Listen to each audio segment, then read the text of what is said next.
ও আমার মা বোনেরা, আল্লাহ রাসূল সাল্লাল্লাহু আলাইহি সাল্লাম হাবিবে দুজাহান মদিনা সাল্লাল্লাহু আলাইহি সাল্লাম যেই পরিমাণ তোমাদের অধিকার দিয়েছেন, যেই পরিমাণ সম্মান দিয়েছে, পৃথিবীর ভিতরে কোন ধর্মের ভিতরে এত পরিমাণ সম্মান দেয় নাই। ও মা, তোমার মতন কত মহিলা আছে যারা নাকি ঈমান নিয়ে কবরে গিয়েছে। আশারে মুবাশশারা 10 জন মহিলা জান্নাতে যাবে। এর ভিতরে সুমাইয়া রাদিয়াল্লাহু তাআলা আনহা সাহাবা মহিলা, এই মহিলাও জান্নাতে যাবে। তাকে এমন পরিমাণ নির্যাতন করেছে কাফেররা, আবু জাহেল এমন পরিমাণ তাকে কষ্ট দিয়েছে। এই সুমাইয়া, ইসলাম ছেড়ে দাও, ইসলাম ছেড়ে দাও, ইসলাম যদি ছেড়ে দাও তাহলে তোমাকে মক্কা, তোমাকে মদিনায় সবচাইতে সুন্দর একজন নতুন করে আবার বিবাহ দেওয়া হবে, টাকা পয়সা দেওয়া হবে, ধন সম্পত্তির কোনো কিছু অভাব হবে না। ও সুমাইয়া, মুহাম্মদকে তুমি ছেড়ে দাও, মুহাম্মদের কালেমা বিশ্বাস করিও না। সুমাইয়া রাদিয়াল্লাহু তাআলা আনহা বলেন, আবু জাহেল,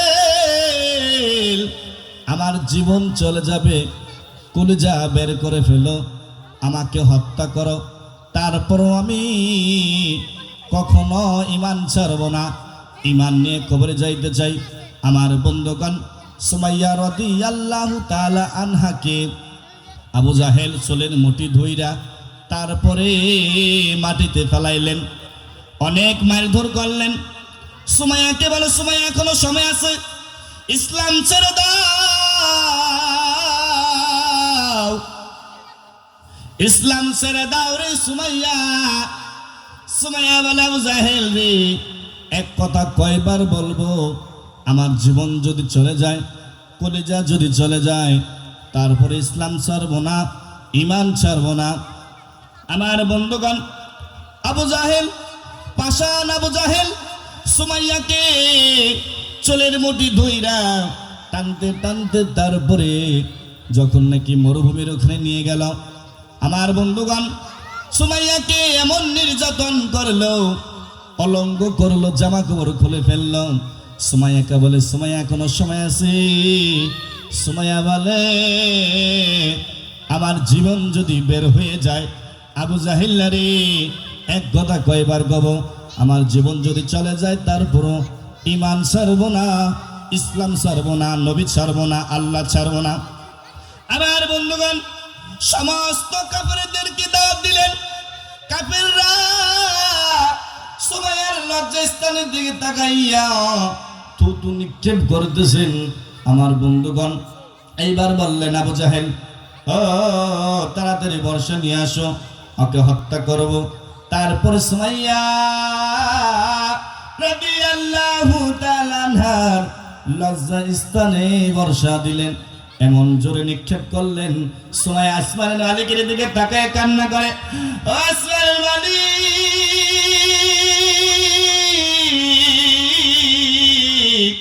আমি তোমার কাছে বিচার দিলাম গো, আজ আমি ঈমান আনার কারণে আবু জাহেল আমাকে কষ্ট দিল।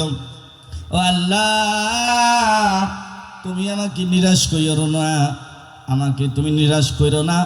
আল্লাহ গো, আমি তোমার জান্নাতের কামনা করতেছি। আমার আল্লাহ ডাক দিয়ে বলে, জিবরাইল, দেরি করিও না, দেরি করিও না, তাড়াতাড়ি আমার সুমাইয়ার জন্যে জান্নাতের বালাখানার ব্যবস্থা করে দাও। আমার বন্ধুগণ, সুমাইয়া রাদিয়াল্লাহু তাআলা আনহা ডাক দিয়ে বলতেছেন, আবু জাহেল, মার মারান কত মারবি মার।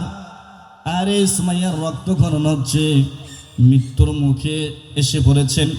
সুমাইয়া কথা বলতে পারে না। কিছুক্ষণ পরে সুমাইয়া আসমানের দিকে তাকাইয়া খালি হাসতেছেন, হাসতেছেন। আবু জাহেল করে, সুমাইয়া তুমি কেন হাসতেছো, তোমার তো কান্নার কথা। সুমাইয়া রাদিয়াল্লাহু তাআলা আনহা বলতেছেন, আবু জাহেল,